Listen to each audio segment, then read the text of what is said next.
Reels वाली बहू। प्रज्ञा को रील्स बनाने का बड़ा ही क्रेज है और वो दिन भर रील्स बनाती रहती है।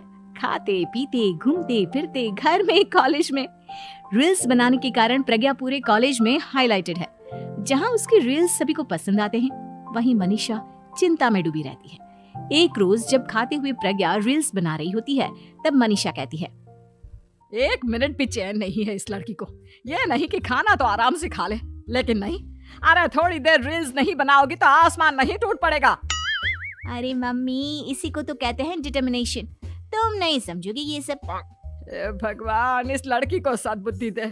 जब देखो तब टेढ़ा बाका मुंह बनाती रहती है। मनीषा की बात का प्रज्ञा पर जरा भी असर नहीं होता और वो खाते खाते रील्स बनाती रहती है। दिन बीतने लगते हैं और देखते देखते प्रज्ञा का कॉलेज भी खत्म हो जाता है।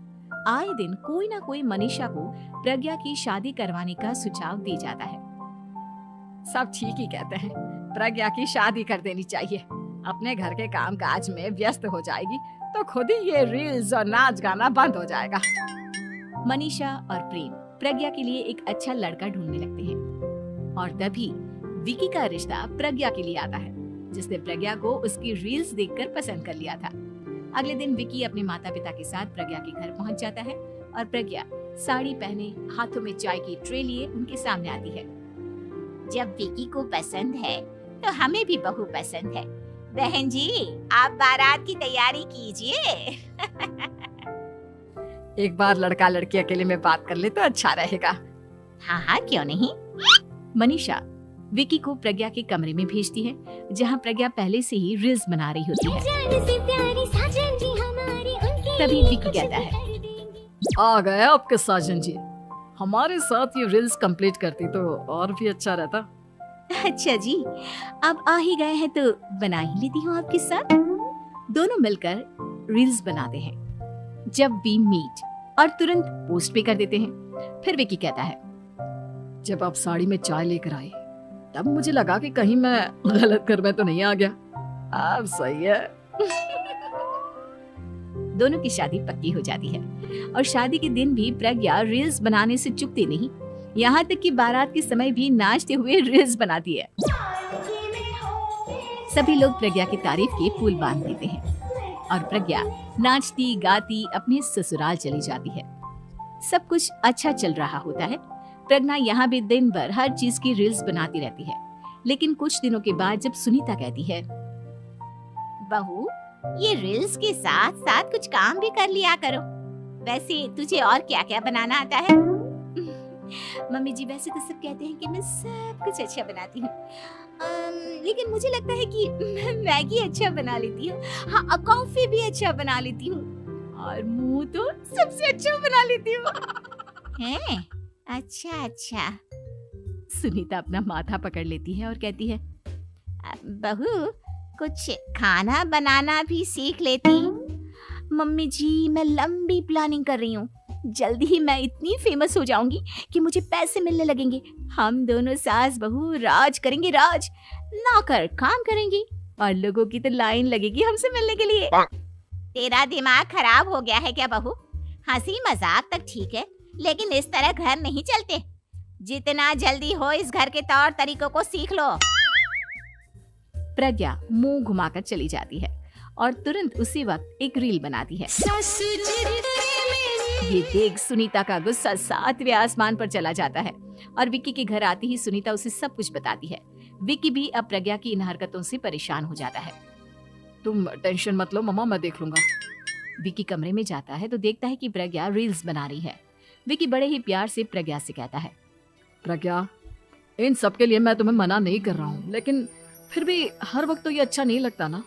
समझने की कोशिश करो, मुझे भी तुम्हारा थोड़ा वक्त चाहिए।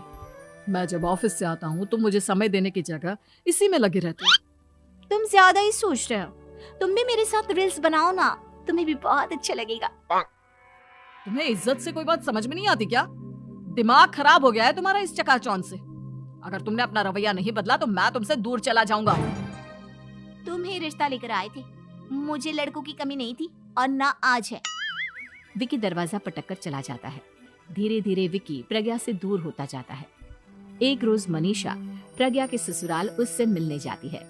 तब सुनीता उससे कहती है, बहन जी, अब आई हैं तो कुछ दिन यहाँ रहकर जाइएगा, आप ही का घर है। हाँ मम्मी, बहुत दिन हो गए तुम्हारे साथ एक भी रील नहीं बनाई मैंने।